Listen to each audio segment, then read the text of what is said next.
Hello, everyone, and welcome to Police Off the Cuff, Real Crime Stories. I'm your host, retired NYPD Sergeant Bill Cannon, a 27-year veteran of the NYPD. This case we have here, and these are the two parents of the missing 7-month-old who unfortunately is feared to be dead at this time. Law enforcement does not expect, with their investigation, to find this poor little baby alive, whose name is Emmanuel Haro. And one of the other bad things about this investigation is that members of the family have not seen this little baby for about a month. So that is also a very bad sign in regards to this. The story that Rebecca Haro told to police is just sort of out of the handbook of how not to tell a story. She lied about everything. It was anyone that's an amateur body language reader could tell. She couldn't even look straight into the camera. Her eyes never looked straight ahead. And there were so many other things body language wise. Scott Rouse, the body language expert, he was dissecting her interview and just absolutely eviscerating any idea that she was even remotely telling the truth. So where does that leave us? Where that leaves us is that they've been arrested, both mother and father. Jake Haro, age 32, and Rebecca Haro, age 41. And the real disturbing thing about this case is that Jake Haro has been arrested before for child abuse. Why was he around children, period? Why was he allowed to be around children?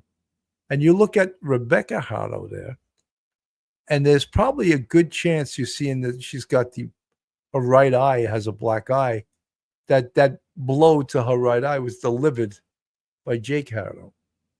Now, this whole story is horrible, and we're going to find out. We're going to try to get to the bottom of this, but I'm sure the police are doing an outstanding job in this investigation. And the problem is they may never find this little boy's body. They may never. But they will have enough circumstantial evidence to charge both of these two, Jake Haro and Rebecca Haro, with felony murder. On here you could see at the bottom of this arrest report, it's murder with malice. So just a horrific, horrific case. So folks, hold on to your seats. Hold on to your hats. Hold on to your thoughts. You're about to enter true crime from a police perspective. You're about to enter the off-the-cuff zone. The police off-the-cuff zone.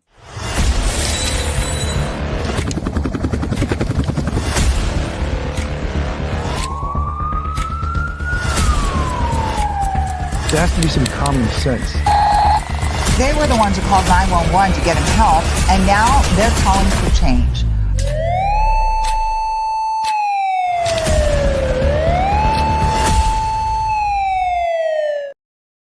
And now a word from our sponsor, Police Off the Cuff. FanDuel is a new sponsor of the Police Off the Cuff podcast on the Believe Network.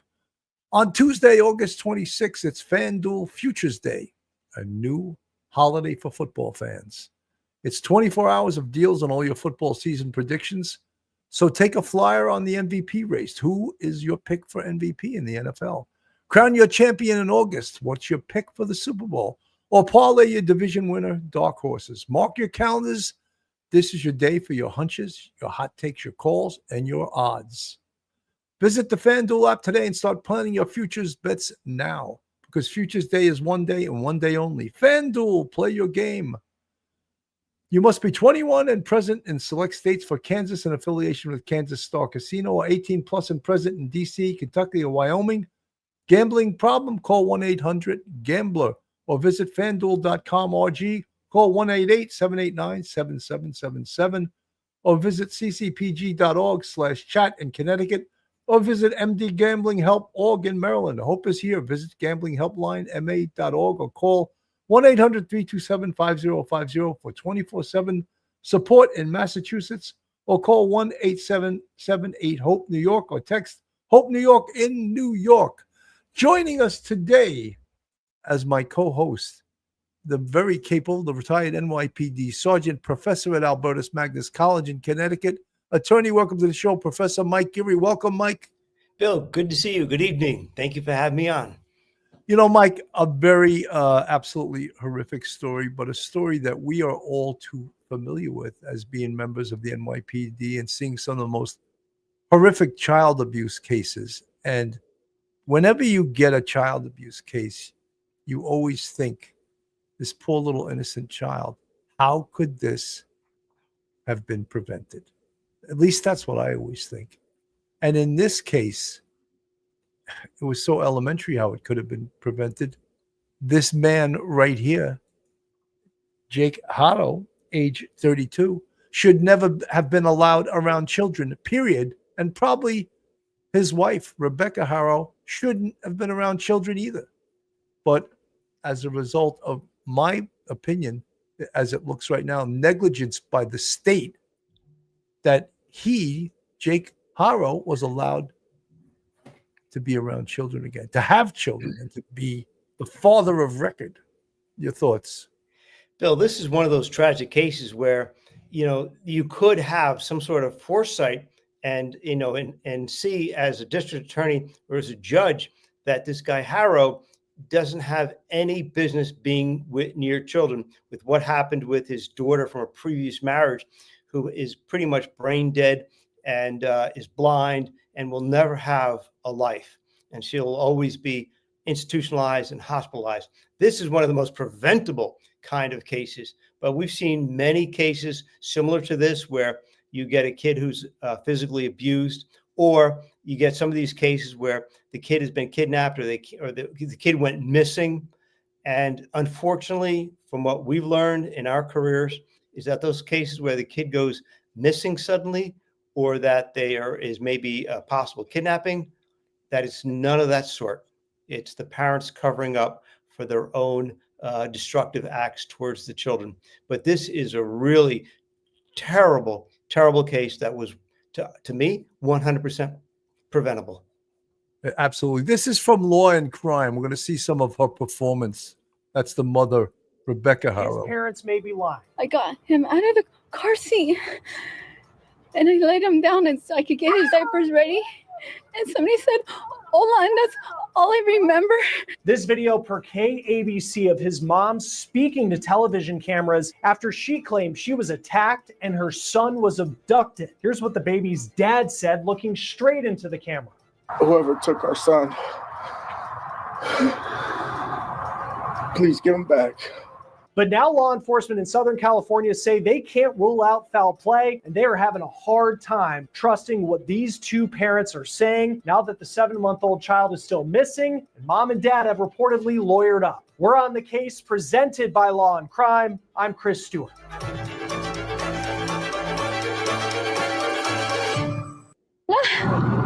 And I didn't see nothing since. I woke up right here on the floor.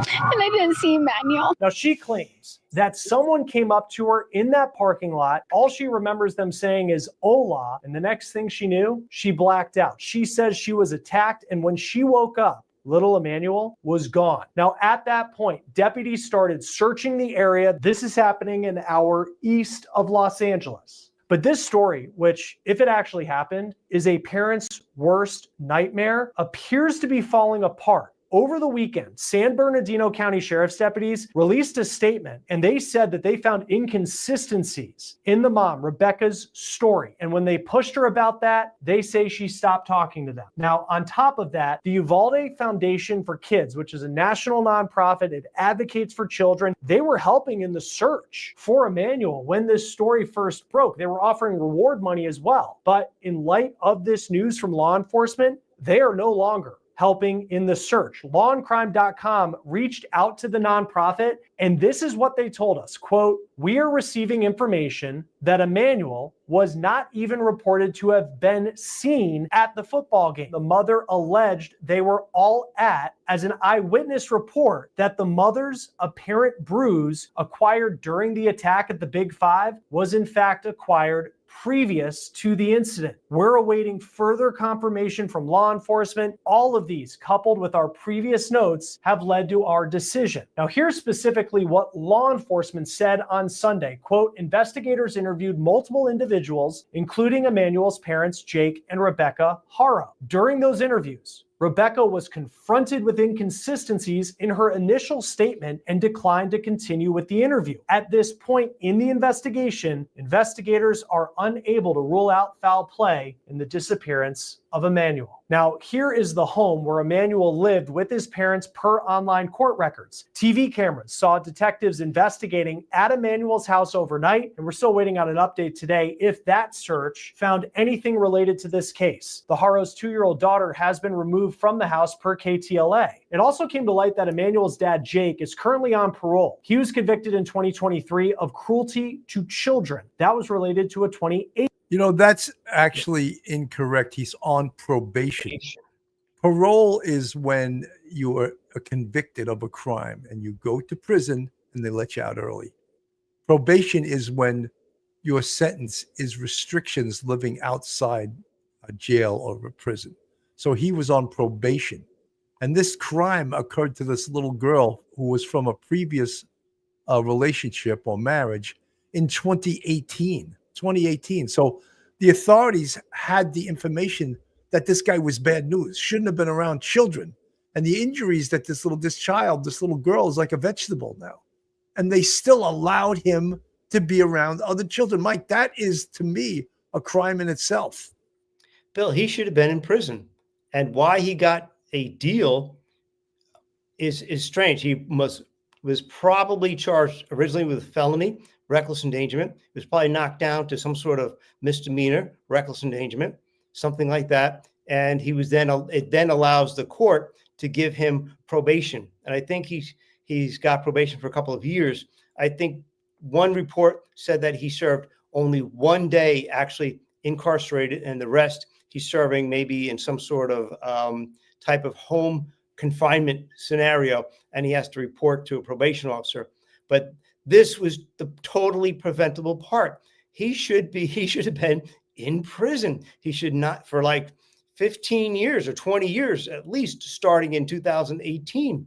Why is he out on the streets? That is the horrible part. And that gets people upset, because you look for the criminal justice system at the very least to provide some sort of justice for the victims. And in this case, that poor little girl did not get any justice whatsoever. She's going to lie in a hospital bed for some amount of years before she passes away. She'll never have any sort of life. You know, people are reporting in the chat that they allegedly found the baby. I don't know the circumstances yet. I don't know if it's confirmed, but I believe that, and if that's true, that's a good thing. I don't know if they found the baby's remains or they found the baby alive. I don't know. We'll check that out. But the thing is that they were going to be able to establish a case, a circumstantial case against both of them, because they had so much evidence and they were still digging. And I want to get into that in a little bit, but let me first go back to law and crime on the case here. 18 arrests. Now, even though law enforcement have said that foul play can't be ruled out, it certainly has lit a fire under the public and wanting to know what happened. It appears there are family members of the Haros sticking by their side. Emmanuel's grandmother spoke to local media. She said that the couple are homebodies. They love their son. They wouldn't do anything to hurt him. She also said that Rebecca stopped cooperating when law enforcement wanted her to take a lie detector test, and her husband recommended they get a lawyer. Now, Emmanuel's dad also cried on TV, pleading for help from the public in finding their son. He even addressed the person that his wife claims took his son. Here's what he told KABC TV cameras. Whoever took our son, please give him back. Again, Jake Haro, the dad, He's currently on probation. He's slated to appear next month in court on an alleged probation violation. It's unclear if that has any connection to the disappearance of his son. One other note. We looked through the parking lot on Google Maps where Rebecca says that she was attacked and where Emmanuel was taken, and it does appear that there are security cameras on the sides of buildings, but it doesn't appear to this point, or at least it's unclear, whether anyone has information of the incident that she claims happened. Hey, before we get back to this, So just to absolutely, first of all, here she is faking this kidnapping, and then she's saying that she was assaulted, right? And then she had the old black eye to her right eye. And I said to you before the show, Mike, I'd like to know if Jake Haro is a lefty, because she has a black right eye, so he could have slugged her with his left hand. I mean, there's other ways to get a black eye of the right eye, but that's the most common. I would just be curious to know if he's a lefty or not. Go ahead. Sorry. All the information that we're receiving from the chat, none of it is confirmed right now. Bullhorn Betty, I wouldn't believe a word that she says on anything. So I don't know where she got that information. But there is the case where this kid, this Emmanuel, he looks like he's got some problems already. I mean, just looking at a picture, the little baby, 7 months old, doesn't smile. He looks like, he's damaged in some way. And perhaps that could be because of these two not being the proper parents, not giving him the proper care. I mean, when relatives say, oh, they're a great couple, no, they're not. He is already on probation for another event of child abuse that happened in 2018. So let's leave that story out. That's not a good story. They're not good people. They're not good parents. So we're going to find out more and more in this case. But when in a minute, we're going to talk about the investigation, Mike, but I'm going to toss it to you in regards to what they could possibly be charged with. And also the fact that if Rebecca Haro is not involved in the death of the baby, they're going to look to flip her. Oh, yeah. The way it's set up, it looks like that he may have, and this is what I'm thinking with the way the charge is written, is that he may have been abusing both the Rebecca and Emmanuel, punching them up, because that black eye that you see, it's on her right eye. It looks like it's been healed for a little bit, because when you get a black eye, it's gonna be pink and it's gonna swell, and you get a lot of water in your eye, and it's gonna take a while. And that in that picture, it doesn't look like there's really any swelling, so it looks like an old black eye. And so my guess is that the way the charge is written up is that he was beating up the child and the mother. Maybe the mother intervened, but the baby dies. And a couple of days later, as the wound on her eye is healing, they don't know what to do. She's going to cover for him. He probably tells her, look, I can't go to prison. It's you and me together. And perhaps there was some other abuse on her part. And they decided, they cooked up a plan to get rid of the baby's remains. And so when, family members haven't seen that baby in like about 30 days, that is, absolutely, that is a real red flag there. But I think the way they wrote it up, it wasn't an intentional murder of the child, but I think it was an assault upon the child, which ended up in murder. So it's a felony murder.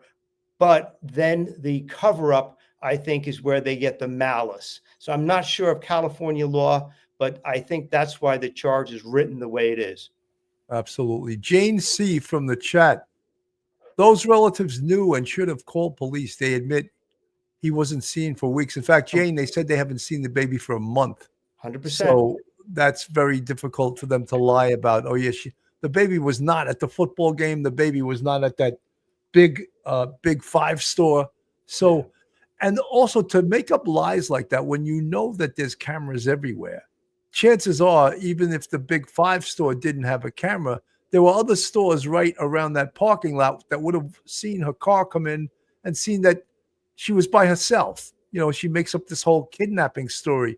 Katerina Frodlova, shaken baby syndrome, perhaps, but this guy, Jake Haro, has a history of child abuse. So he may have just, the little girl that he abused in 2018 had a broken leg. She had all kinds of horrific injuries, broken ribs that are so horrific, child abuse injuries. So this guy has a history of that. So how they let him be around children is beyond me. My little family is a true, they found baby's body. Other channels are saying that. I can't confirm that right now. Of course, everything always happens when you go live, but I'll check that out. And if I find out that that's true, we will bring it right to you. But that is absolutely a great thing in regards to this case. However, they were going to put forth a circumstantial case. And now that they have, if that's in fact true, that they have the body, this case will be that much stronger. Mike, I'm going to go to you because I'm going to check to see if they in fact did. Okay. Yeah. It's a circumstantial case so far because you've got I've heard that a report that there was blood, the baby's blood found at the home. So, the baby suffered an injury. You've got the fact that some video cameras have shown that she was by herself in that Big Five parking lot. And so her story doesn't match up. His story doesn't match up with the wife's. She also lawyered up immediately when she was challenged on her circumstances of her story. Because remember, she's supposed to be a victim of a crime, and the baby has been kidnapped. So when the police are asking, and things just aren't adding up to a trained investigator, and they start asking for clarification, let's go back over it. Oh, look, we need to take a quick lie detector test, and boom, she lawyers up. That's very suspicious.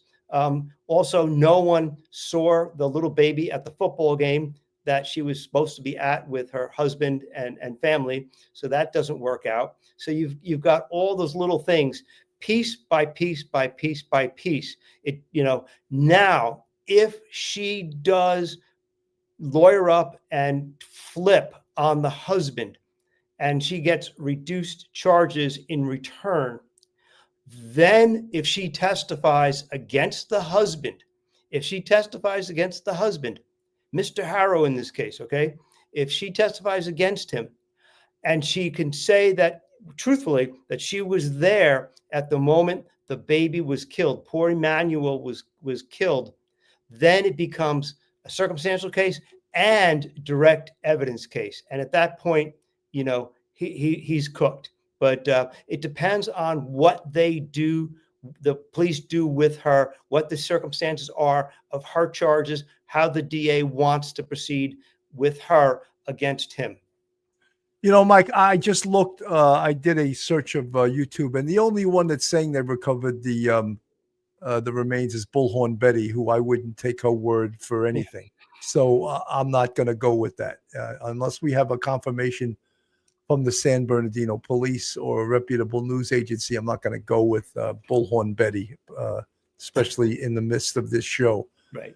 But one of the things, of course, the investigation, we said they still have a very strong circumstantial evidence case. And circumstantial evidence, of course, from which inferences are drawn.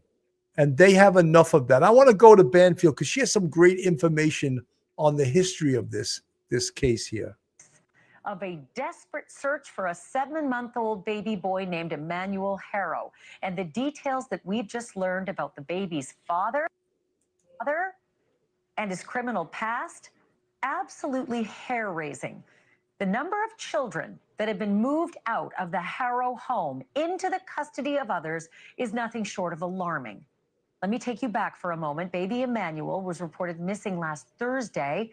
His mother, Rebecca Haro, claimed that a stranger approached her from behind, said, "Hola," and then knocked her unconscious. She says when she woke up, baby Emmanuel was gone, right there in the parking lot, gone. But according to investigators, Rebecca's story didn't add up all the way. Rebecca refused a lie detector test, and both she and her husband have stopped cooperating with the police, the authorities say. To be clear, there have been no charges filed against Jake or Rebecca Haro, and Jake's attorney insisted right here on this show last night that his client, Jake Haro, is cooperating. Well, this is early because it's clear they after this show, they in fact were both arrested. And folks, we are getting numerous people saying that Jake Haro accompanied the police along a highway, and they have recovered the remains of little Emmanuel. I can't as soon as I can verify that, I'll get the video and I'll put it up. I'll go to Mike after we finish with this. Despite that statement from the police suggesting otherwise. Tonight it is Jake's past, however, that is becoming a lot more worrisome. Yesterday, we learned about his felony child cruelty conviction, the one that put him in jail for 6 months back in 2023. Both Jake and his ex-wife, Vanessa Avila, pleaded guilty to the charges, and tonight we have learned that crime was committed against his own 10-week-old baby girl, a child who survived but suffered horrendous lifelong injuries. We've got photos of the child, and I should tell you that the family has given us permission to show those photos, likely as a warning about Jake Haro. But I do want to tell you this. When we show you those photos, they are quite disturbing. So fair warning in advance. Here is the little girl in her hospital bed, 10 weeks old. She is recovering here from several fractures to her ribs, to her skull, and to her legs. She is also recovering from a brain hemorrhage. This little girl was eventually removed from the Haro home, and she was adopted by one of Vanessa's cousins. That cousin has cared for this little girl and even renamed her. Her new name is Promise Faith. According to the cousin, Promise is now 7 years old, but take a look at this picture. The damage that she suffered from those injuries was permanent. Promise was left blind.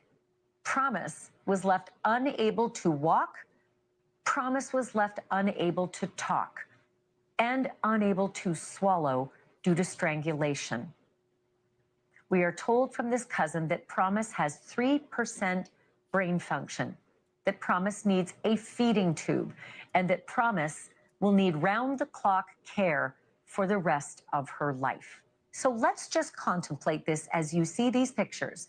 Jake Haro, who beat this child, received 6 months in jail and probation afterwards.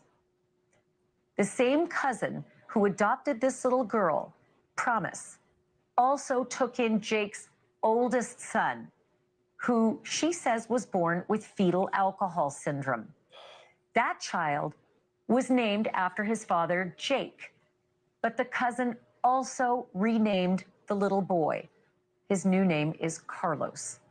And now this same cousin who has taken in 2 of Jake Haro's children, one that Jake Haro beat into a lifelong condition, another that was born with fetal alcohol syndrome. Now this cousin is caring for a 3rd child removed from the Haro home just this week.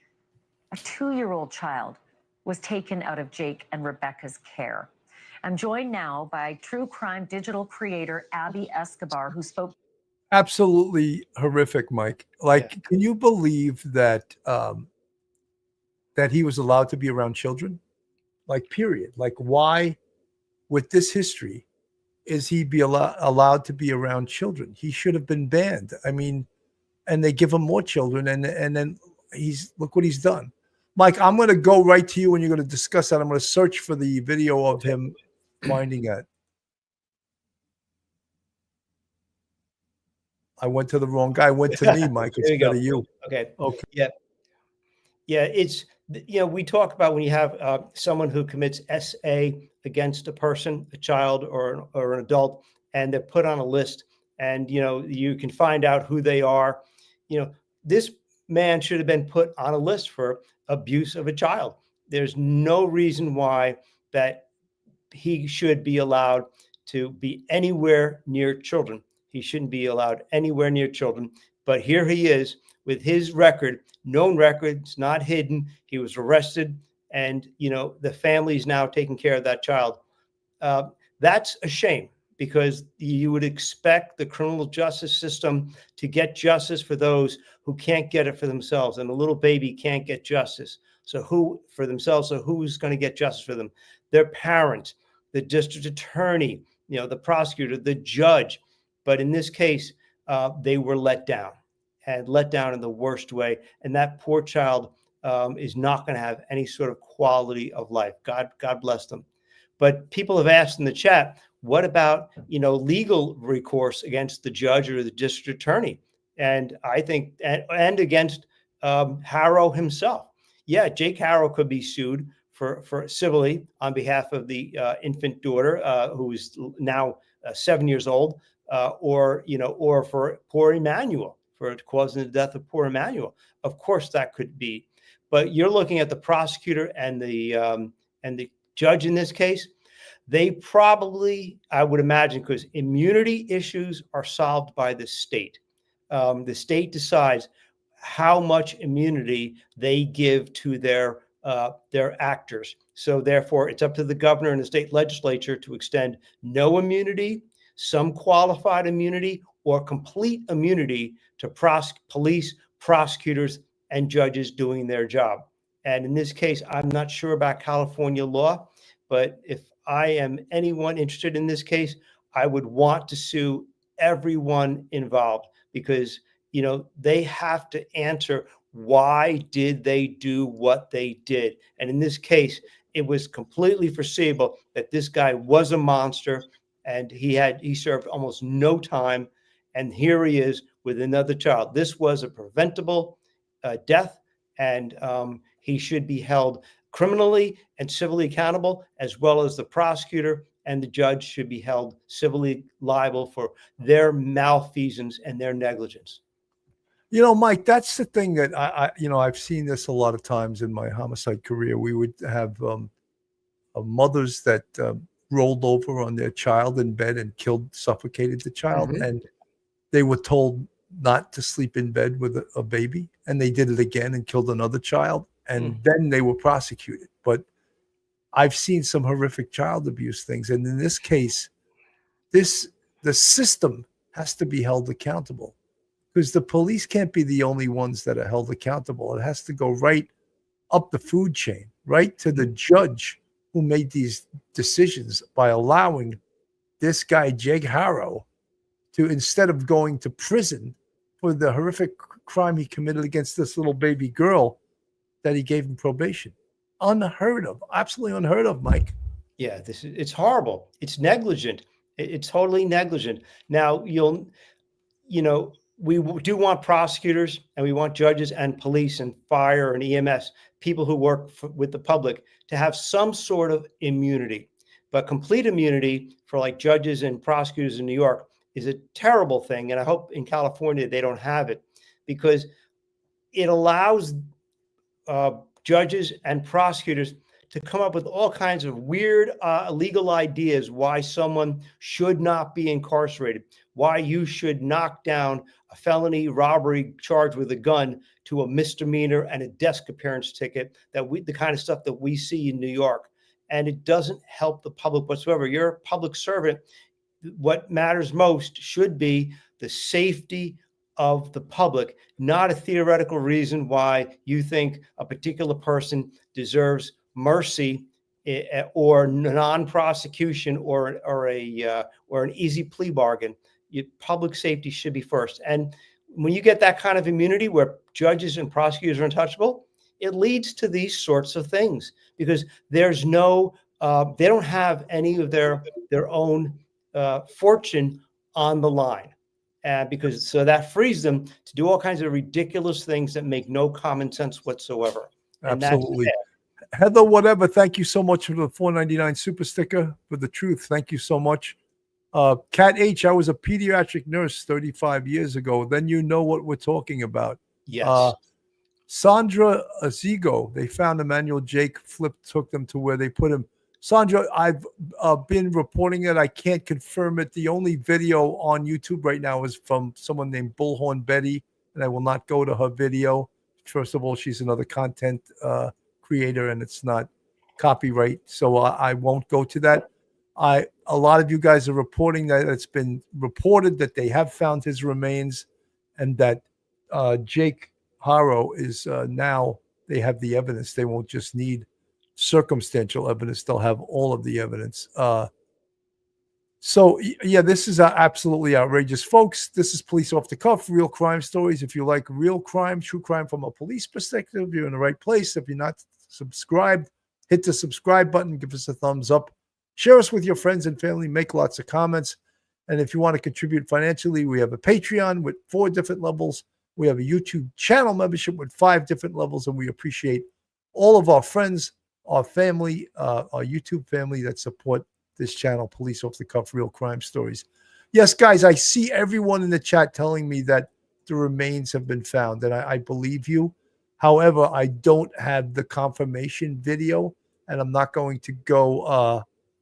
Latisse from the chat, who was a good follower of Police Off the Cuff. Sergeant Bill, per Brian Enton, investigators are checking out some desert area, but not confirmed how they were tipped to get there. Latisse, Okay. thank you very much. Cindy Lou, there's video of police with someone in an orange jumpsuit along a road. Right, but right now we're not getting confirmation, Cindy Lou, but thank you for that information. And Doreen Casey saying baby Emmanuel's body has been found. We haven't received it from the authorities yet, so we can't just report that. Mary from the chat, it's a system failure for sure. Yes. Negligence, shocking beyond belief, especially where a child or baby is concerned. Mike is so right, 100%. Courtney, thank you for the $4.99 super sticker, very much appreciated. Jane C, I can't find any news alert on the baby being found. Yeah. Jane, I couldn't either. That's why I'm not reporting. I can't go with it unless we can confirm it. Paula Broadworth from the chat, I feel they both were involved in Emmanuel's death, but is it possible maybe Jake alone disposed of the body? And Rebecca didn't know where Jake buried the body. I hope both get life without parole or death penalty. You know, Paula, one of the signs that Rebecca is involved is that one of their children had fetal alcohol syndrome. That's abuse too. You know, that's 100% abuse. So I don't think we're going to be clearing her anytime soon of any negligence, you know. That's a good point. Kathy Record, our case is federal because the state failed us and the statutes had expired. The FBI came to my house in 2012. Our case is federal and high-profile arrest, so the feds have told us nothing. I don't know what you're really alluding to. Latisse, Gilman Springs Road is being checked by California State Sheriff's Office. All right, but Latisse, then we're still not getting any confirmation that they've recovered anything, but I appreciate you reporting that. Redondo Beach, they give custody to abusers because they know they're going to have to go back and get the other ones, and then they get more money from the state and the federal government. Yeah, it is a vicious cycle, Redondo Beach. We've seen these cases before. We've also seen people that were making thousands of dollars a month as foster parents that shouldn't have been the parents to anyone or anything. This is from Brian Enton.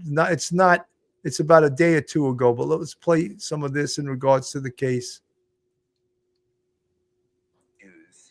That is still emerging about this case, even at this hour. Here to take us through all of the latest developments, we've got true crime reporter Annie Elise, who hosts the podcast Seriously with Annie Elise. Thank you so much for being with us tonight, Annie. First of all, do you know anything more about exactly what happened when? Courtney C is posting on YouTube that JLR Investigates has just posted on YouTube. The dad confessed and they found the remains. Okay, Courtney, thank you. And I don't doubt it, but I can't verify it yet. I'll try to verify it during the show. Haros were arrested today. Hi, Brian. Good to see you. No, so as far as the information, about 30 minutes ago, it was released that Jake has been charged with murder with malice. In terms of the arrest itself, It's my understanding that law enforcement came out in droves and around 7 a.m. this morning, coming up, approaching the house, and booked them and took them into custody around 7:45 a.m. Shortly after that, it was chaotic on the scene. Media was showing up, bystanders were showing up, and that's when they started doing the search of the property. They blocked off the streets, put the crime scene tape up. To your point, they started looking all around the scene. They were dumping out garbage bins, going through the trash, searching that shed that was also adjacent to the property. And it's my understanding they also had been removing some floorboards from inside the house that potentially had blood on them. Oh, that's just terrible, Annie. I'm looking at the video here. We can see they had the SWAT team out there, and there he is being taken out in the handcuffs. Wow. What do you make of where baby Emmanuel is? I mean, obviously we're all holding on to hope, but is there any new information about where he might be? So this is a couple of days ago, because we're getting information right now. So it's sort of redundant for me to go to this right now, is that they've recovered the remains, but I cannot verify it yet. So the case that the investigators and the police have developed is, of course, a circumstantial case. But if they were in fact able to get through to Jake Haro, and he in fact took them to where he disposed of the remains, then of course that is a home run as far as the investigators are concerned. Mike, why don't I go to you, and I'm going to see if I can check and see if they got any video of this. Okay, great. Yeah, if he does break down and confess, then that would be and he does confess, he incriminates himself, and even if he incriminates his wife as part of Rebecca, as part of the plot to hide poor Emmanuel's body, then we talk about the circumstantial case. Once he implicates himself, or she implicates him, if she flips on him, as we talked about, then it becomes a circumstantial and direct evidence case, which makes it that much more powerful. In California, they don't have the death penalty. They haven't had the death penalty probably for like 50 years, at least 50 years. So if they did charge him with, they changed the charges to capital murder, it would only be ceremonial. They would go through the entire trial. They'd have, if they found him guilty of the crime, then they'd have a second mini trial, which would decide, the jury would have to decide unanimously, just like the verdict. The jury would have to decide whether or not to impose the death penalty or not. But even if they did, he would be put like on death row. But until the state legislature, and the governor decide to change the law in California to the death penalty, it would only be ceremonial, and therefore, until that time, he would do life behind bars, and with no possibility of parole. In this case, if he ever was able to get parole or be promised parole after like 50 years, I think that would be a severe miscarriage of justice, considering, and again, that's my own opinion, considering his previous record. And so therefore, this is a guy who's this isn't like a passion killing. This isn't an emotional killing. This is a killing that is following several previous issues with battering children and almost killing children. So, this is the kind of thing where you, as a prosecutor, the offer you would give is life behind bars without possibility of any sort of parole. He'd give up all rights to appeal his case, and that would be it. And he would go off and serve the rest of his life behind bars. We'll see what happens in this case. We still don't have Bill's checking. I keep checking constantly. So I apologize if you see me looking at my phone constantly. I'm trying to determine too, while Bill's also trying to determine whether or not poor Emmanuel's body has been found. But we talked about this before this show began. I bet, Bill, that who's likely to get a deal would be the mother. The mother would get the deal, and she would flip on him and tell them where the body is, give the police a lot more information. And as her defense attorney, if I was her defense attorney, I would say, take that. You may do 15 years behind bars, but you probably won't get life, because you could also claim that you are an abuse victim yourself because you actually have a black eye. So therefore, I'm sure that was a terrible home to live in. The baby with fetal alcohol syndrome, that sort of diagnosis shows that she was really recklessly negligent in carrying her child drinking alcohol. So, she's got legal issues too, but I'm sure she's probably going to get the offer. Bill? Mike, it's all over, but it's all over in the way of content creators, and I cannot put their content on my show. It's a copyright violation. I won't do that. I also don't know if it's been vetted, if it's true, but we could say that potentially they have found the remains. We can't verify it yet because I can't verify it through a reputable news organization or the police. So I'm sure this information will be all out, and it will be verified before we go off the air.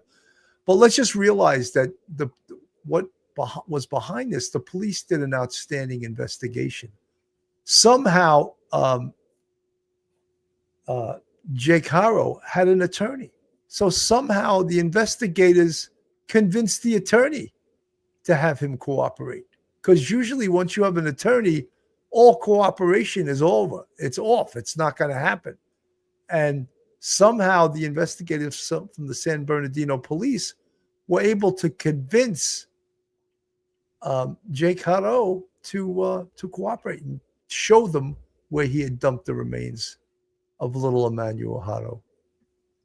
Bill, that's a very interesting angle on it, because when we talked earlier on the show, and I said, I bet you she's going to get the deal, but it could possibly be, depending on the circumstances, if he breaks first and his attorney runs to the district attorney and says, what do you need to know? My client buried that poor child's remains, but the mother, dropped the baby or whatever it happens to be. It wasn't me, but and I struck her in anger, and I'm sorry, but I buried the body because I didn't know what to do. That could be a story on his side too. But whoever breaks first is going to get some sort of deal. We'll see. But either way, poor Emmanuel's body needs to be recovered. That child needs a good burial, and that child needs to rest in peace. But that as a police officer, as a district attorney, you want to have some bit of what you would call closure. But this kind of stuff affects prosecutors, detectives, police. I remember to this day very vividly my first case of child abuse. It was horrible. I couldn't believe that this was going on. And I remember it, and that was many, many years ago. But you always remember these cases because they prey on your mind, because the child involved is so helpless. And let's just hope that the rumors and all the words that we hear about the poor Emmanuel's body being found, let's pray that they're true. Mike, we're having all kinds of information, and there's all kinds of content creators reporting it, but I can't use their information. So it's just they're saying that he confessed and he led them to the body. Okay, I'm not verifying that, but it's out there, and everyone else is reporting it. But I can't go with that it's it's happening. So it's some point it'll be verified by the news tonight, but right now it's not. And I want to thank Carol Grayston for gifting 5 police off the cuff memberships. Carol, thank you so much. She's such a huge supporter of this channel. We really appreciate that. So when things like this happen, when during a show you get some breaking news, it sort of derails the show a little bit, but it's good news in the way that we're hearing and unconfirmed that they have recovered the remains of Emmanuel Haro. And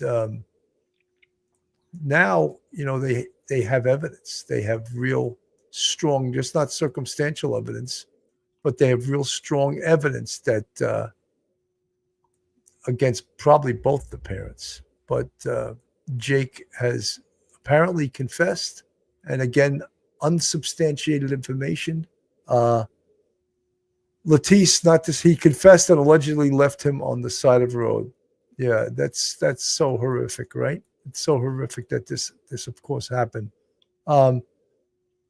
It's outrageous, and we were just looking into this when the show started, the investigation, how the police, what they were doing. They would of course go into all their cell phones, their electronic devices, their vehicles, all of that information. They'll still have to do all of that work, but doesn't have the immediacy as it did before they now apparently I'm saying have recovered the body of young Emmanuel Haro. And the horrible thing about this, of course, we know is that the father, Jake, who you see in this mugshot here, has a history of child abuse. And one of the children from Rebecca apparently had fetal alcohol syndrome. So I think you have to sort of give them both, I'm not going to use the word credit, but they're both involved in this in some way or another. Just absolutely horrific case. Folks, this is Police Off the Cuff, Real Crime Stories, and we have a new sponsor, FanDuel. On Tuesday, August 26th, it's FanDuel Features Day, a new holiday for football fans. So take a flyer on the MVP race. Who's your pick for MVP? Crown your champion in August. Who's your pick for the Super Bowl? Or parlay your division winner dark horses. Mark your calendars. This is your day for your hunches, your hot takes, your calls, and your odds. Visit the FanDuel app today and start planning your futures bets now, because Futures Day is one day and one day only. FanDuel, play your game. So they are the new sponsor, FanDuel, on the Believe Network. So, Mike, I mean, we're going to verify this information, but apparently I was not able to get it right now. I could check again, but it's all over, of course, YouTube from other YouTube content creators, and I'm not. I don't feel okay with using their information because, as I said, it's not. There's all content creators reporting this, but no actual news organizations have been reporting it. So I can't really use that. But what we are hearing, folks, for you, those that have just tuned in, is that the remains, an unconfirmed report, the remains of Emmanuel Haro have been covered on the side of a highway. And apparently his father, Jake Haro, who you see in this mugshot, has confessed and led the police to where the remains were recovered. So that's what we're hearing right now. And it's horrific, but the police didn't give a lot of hope early on in this investigation that they would in fact recover this child, this baby, alive. So we're hearing this now that apparently they have recovered his remains on the side of a highway. And see, everyone you guys are reporting to me, Cindy Lou, Fire Photo Girl, is reporting it now. She's quite reliable, but not a major outlet. But Cindy Lou, I'm just not allowed to use their information. So, she may be competent, she may be reliable, but I'm not allowed on other content creators reporting their information. Karen Settles from the chat just saw pictures of Jake leading the police to the burial site. I think it's probably Latisse is saying, unreal, Mike. They did not find him yet. So I think Latisse is getting that right from Brian Enton. So it may not be confirmed. It may not be. So Latisse from the chat is saying it seems it's a bad lead as of now. So people may be jumping the gun. That's why I'm reluctant to jump all over this because I don't know.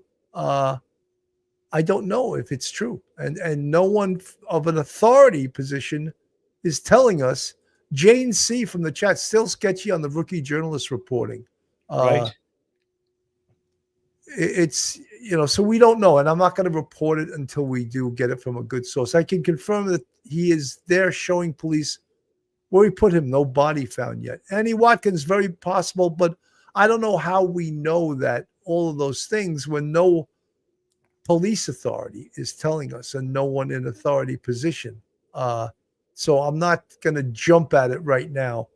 But what we do know is that the police have lots of information that we from the public do not have. They have their cell phones. They were able to go through all their text messages. They were able to go through all their photos. They were able to go through their conversations with friends and relatives, their emails. So all of those things. Latisse is saying Sergeant Bill San Bernardino has confirmed no baby found. So Thank you. Latisse, thank you so much. I respect you and giving me that information. So Annie Watkins is also saying no body found yet, but that doesn't mean there's a good possibility that they may find the remains. This seems like it's probably good information, but we can't just jump at it. We can't just jump at information that we don't, it's unconfirmed, and I'm not going to do that. And one of the podcasters her name was mentioned, I wouldn't, I don't want to get into it, but I wouldn't rely on her information for anything.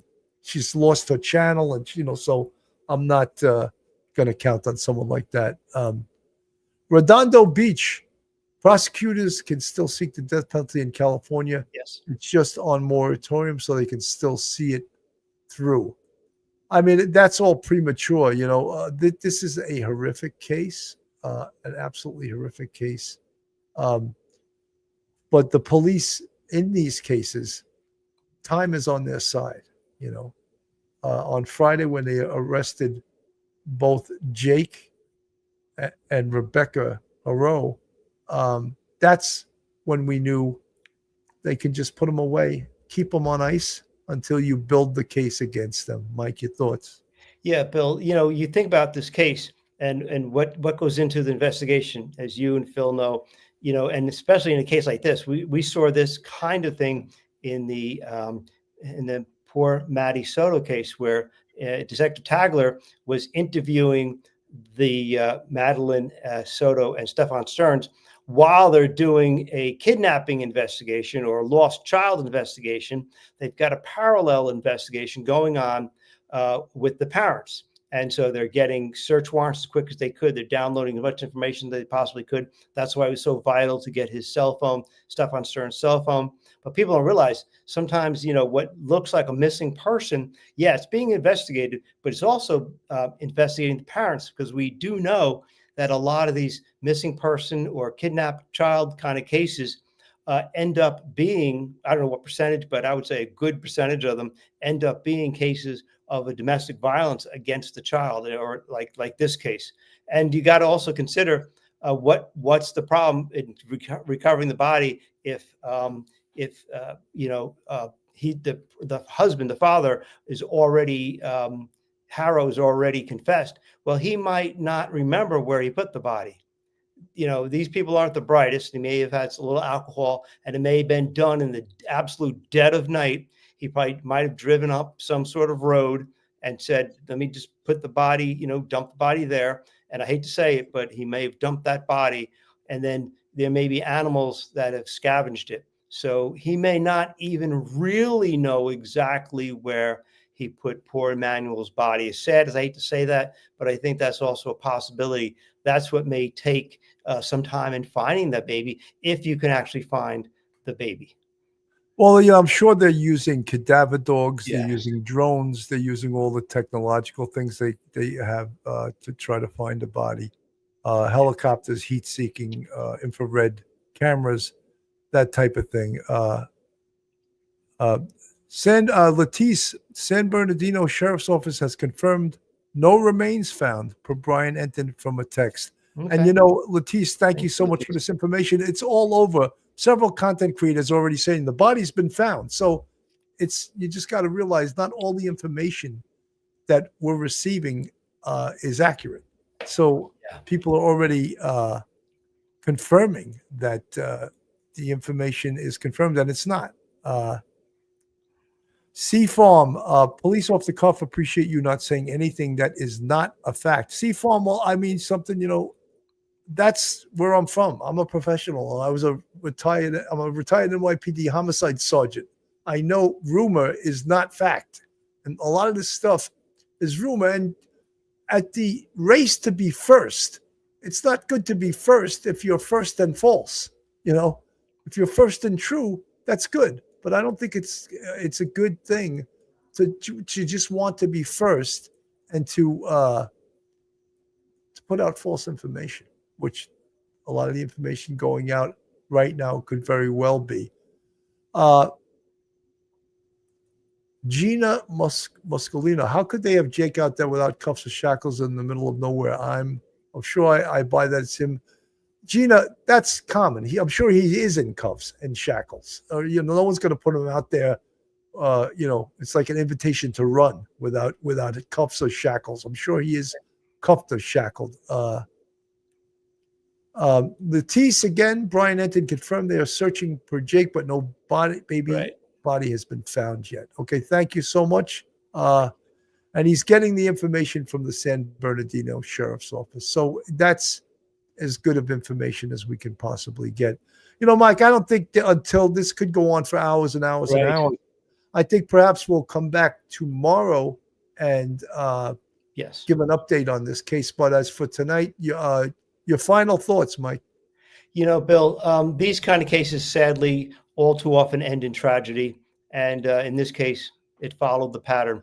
But I will say also kudos to law enforcement to get this case, you know, investigated as quickly as possible. People don't realize when you get a missing kid, it's like, you know, everybody is on board and everybody wants to find that child. And so this is the kind of case where police work is done at its finest. And kudos to the San Bernardino Police Department in this case. 100%. I think they did a great job, and hopefully we'll find out information that'll give, and I'm not going to use the word closure, but at least they have stronger evidence against these two, against Jake and Rebecca Haro, and a stronger case. So, folks, thank you so much for tuning in. I'm Bill Cannon from Police Off the Cuff, Real Crime Stories. On behalf of myself and Professor Mike Geary, thanks for tuning in. Have a great night, everyone, and God bless. Good night. One episode just ain't enough.